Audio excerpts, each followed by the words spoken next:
چند سال پہلے جب حالات بہت خراب تھے اور اکثر مساجد میں اعتکاف اور تراویح تک ختم ہو گئی تھی، اب بعض مولویوں نے فتوے بھی دے دیے ایسے الٹے سیدھے، تو ہماری عید کی نماز یہ متصل میدان میں ہوتی ہے۔ اس محلے کے بزرگ نمازی اور میرے کرم فرما اور رہنما دعاؤں کے مراجع وہ میرے پاس آئے اعتکاف میں اور مجھے کہا ہم ایک بات کرتے ہیں، ہمیں پتہ ہے کہ آپ مانیں گے نہیں لیکن ہمیں کرنے دیں۔ میں نے کہا اجازت ہے اور اگر ماننے کی ہو تو مانوں گا۔ کہنے لگا اس علاقے میں قیمتی انسان آپ ہیں اور یہ عید ہم کھلے میدان میں پڑھتے ہیں، کچھ بھی ہو سکتا ہے، اگر آپ مہربانی کر کے کم از کم یہ اس دفعہ عید اندر پڑھ لیں تو ہم بہت مطمئن ہوں گے۔ میں نے کہا پہلی بات یہ ہے کہ میں آپ کا شکریہ ادا کرتا ہوں کہ آپ نے خیر خواہی، عزت و عافیت کا مشورہ دیا ہے، جزاکم اللہ خیر۔ دوسری بات یہ کرتا ہوں کہ واقعات تو مساجد کے اندر بھی پیش آ رہے ہیں اور باہر بھی آ رہے ہیں۔ تیسری بات یہ ہے کہ جب اس قدر خوف اور ہراس کسی پر ہو تو اس کی ابتدا میں میرا فتویٰ یہ ہے کہ نماز جائز نہیں۔ اگر ایسی کوئی بات ہوئی تو پھر نماز کوئی اور پڑھائے، میں نہیں پڑھاؤں۔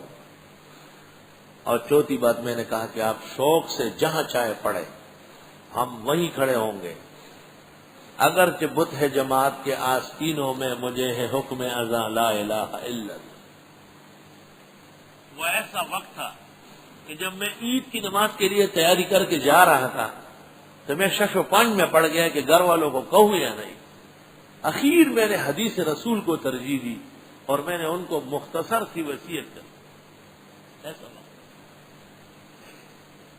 مختصر سی باتوں کی تاکید۔ انسانی زندگی کیا چیز ہے؟ عمر دراز مانگ کے لائے تھے 4 دل، 2 آرزو میں کٹ گئے 2 انتظار میں۔ زندگی بہت فانی ہے۔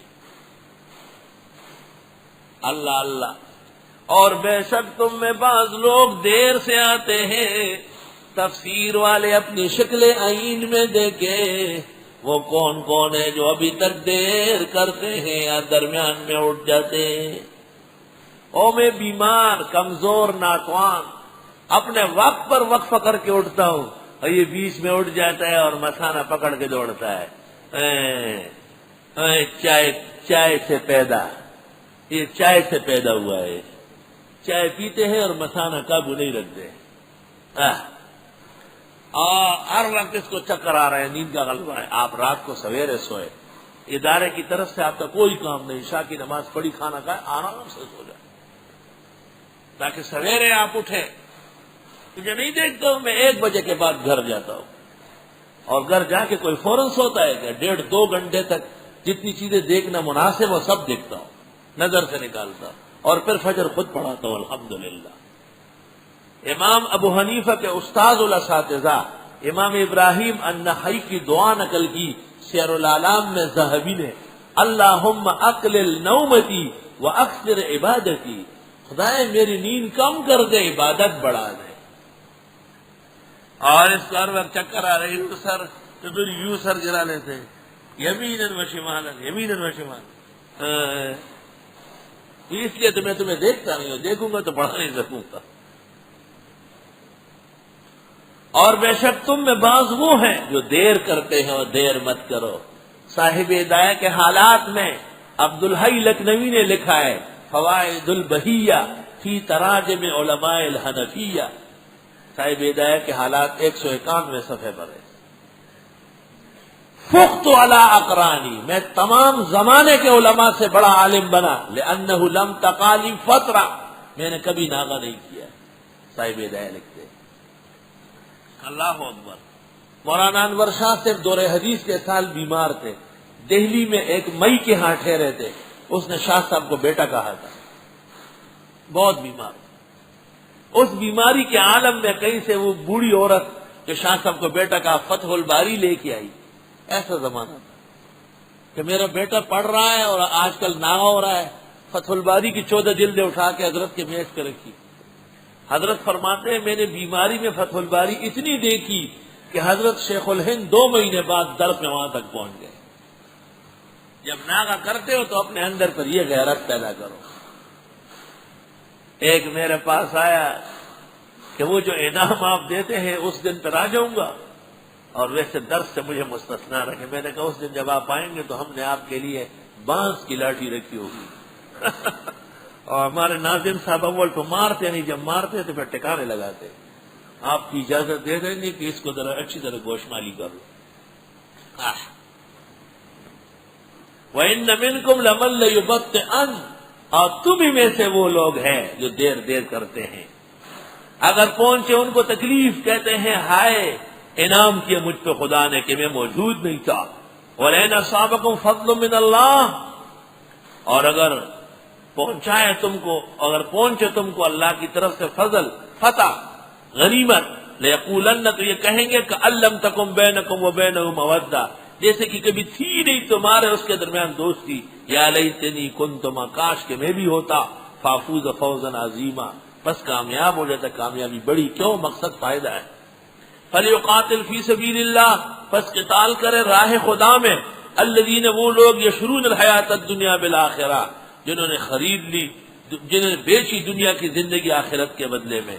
اللہ کے راستے میں جو واقعی دیندار ہے اور آخرت کے طلبگار ہیں، جنہوں نے دنیا کی زندگی بیچ کے قربان کر کے آخرت لی، وہ خوب لڑے. ومن یقاتل فی سبیل اللہ، اور جو کوئی قتال کرے گا اللہ کے راستے میں، فیقتل، پس وہ قتل ہو جائے، او یغلب، یا غالب آ جائے. دونوں صورت میں، ایک میں شہید ہے ایک میں غازی ہے. فسوف نؤتیہ اجرا عظیما، پسند قریب دیں گے اس کو اجر بڑا. وما لکم لا تقاتلون فی سبیل اللہ، تمہیں کیا ہوا جہاد نہیں کرو گے اللہ کے راستے میں. والمستضعفین من الرجال والنساء والولدان، اور ناتوان مرد، عورتیں اور بچے. الذین، وہ لوگ، یقولون، جو کہتے ہیں ربنا اخرجنا من هذه القرية الظالم اهلها، اے پروردگار نکال ہم کو اس بستی سے جس کے رہنے والے بڑے ظالم ہیں. آیا افسوس، کراچی علم میں حمص اور حلب ہے، لیکن ظلم میں آج بیروت سے بھی آگے اس کا نقشہ بن چکا ہے. اللہ تعالیٰ اپنے خاص فضل اور قرآن کے معجزے سے اس شہر میں اور پورے ملک میں امن پیدا فرمائے. وَجْعَلْ لَنَا مِن لَّدُنْكَ وَلِيًّا، بنا ہمارے لیے اپنے پاس سے دوست. وَجْعَلْ لَنَا مِن لَّدُنْكَ نَصِيرًا، بنا ہمارے لیے اپنے خزانوں سے مددگار. عبداللہ ابن عباس کہتے آیت ہمارے بارے میں آئی، ہم مکہ میں پھنس گئے تھے. میرے والد عباس رجال میں سے تھے، میری والدہ ام الفضل نساء میں سے تھی، میں بچوں میں سے تھا. ہم تینوں دعا کرتے تھے، یا اللہ اس ظالم لوگوں کے شہر سے ہمیں باہر لے جا. الذین آمنوا یقاتلون فی سبیل اللہ، وہ لوگ جو ایمان لائے وہ قتال کرتے اللہ کے راستے میں. والذین کفروا، وہ لوگ جو کافر ہیں، یقاتلون فی سبیل الطاغوت، وہ لڑ رہے ہیں شیطان کے راستے میں. فقاتلوا اولیاء الشیطان، مارو، قتال کرو شیطان کے ساتھیوں کے ساتھ. ان کید الشیطان کان ضعیفا، یقیناً شیطان کی چال چلن نہ چلنے والی ہے، کمزور ہے. وبهذا القدر نکتفی اليوم وللہ الحمد اولا وآخرا. کل جمعہ ہے، انشاءاللہ ایک نشست ہوگی 8 تا 11 یا پونے 11. الحمدللہ رب العالمین. نستغفرک اللہم ونسألک السلام والعافیہ. لا الہ الا اللہ وحدہ لا شریک لہ، لہ الملک ولہ الحمد وعلی کل شیء قدیر. کہ اللہ ہماری نشست اپنی رضا کے لیے قبول فرما، آسان فرما. اللہ شرکت کرنے والے حضرات و خواتین کے لیے سہولتیں پیدا فرما، دل و دماغ روشن فرما، دونوں جہانوں کی مرادیں عطا فرما، دعائیں قبول فرما، شر فساد اور پریشانیوں سے محفوظ فرما. صلی اللہ تعالی علیہ.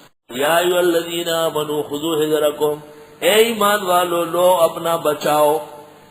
اے ایمان والو دشمن کو ڈرانے کا ذریعہ اختیار کر لو، مسلح ہو جاؤ. ٹھیک ہے، حذر ما تحذر به عدوک، جس سے دشمن ڈرا سکے، وہ ہتھیار، وہ گارڈ، وہ سب پاس ہونا ضروری ہے. فانفروا ثبات، نکل جاؤ علیحدہ علیحدہ. وانفروا جميعا، یا نکلو مل کر. کبھی کبھی علیحدہ علیحدہ حکمت ہوتی ہے، کبھی سب جماعت کی شکل میں. وَإِنَّ مِنْكُمْ لَمَن لَّيُبَطِّئَنَّ، اور بے شک تم میں بعض وہ ہیں جو دیر کرتے ہیں. اب بھی تفسیر میں دیر سے آتے ہیں. فَإِنْ أَصَابَتْكُمْ مُصِیبَةٌ، پس اگر کبھی پہنچ گئی تم کو تکلیف، شکست ہو گئی، نقصان ہوا، قَالَ قَدْ أَنْعَمَ اللَّهُ عَلَيَّ، کہتے ہیں احسان کیا اللہ نے مجھ پر، اِذْ لَمْ أَكُنْ مَعَهُمْ شَهِيدًا، کہ میں تھا ہی نہیں ان کے ساتھ موجود، شکر ہے کہ میں ہی نہیں تھا، تو بچ گیا تو کون سا کارنامہ ہوا، قیمتی لوگ تو گئے۔ اللہ